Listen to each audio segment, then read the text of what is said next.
یا اللہ یا کریم یا عظیم یا غفور یا شکور یا ودود.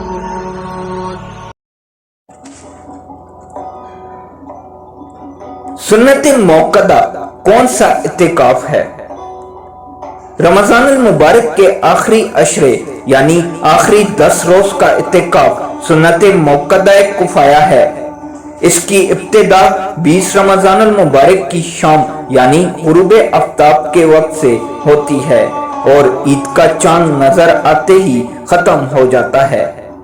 چاند چاہے 29 تاریخ کا ہو یا 30 کا، دونوں صورتوں میں سنت ادا ہو جائے گی.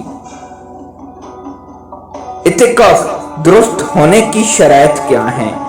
مسلمان ہونا، عاقل ہونا، نیت کرنا، حدث اکبر سے پاک ہونا. جو آدمی 10 دنوں کے لیے اعتکاف نہ بیٹھ سکے وہ کیا کرے؟ جتنے ایام اور اوقات اس کے پاس میسر ہوں، اعتکاف گاہ میں داخل ہوتے وقت نفلی اعتکاف کی نیت کر لے.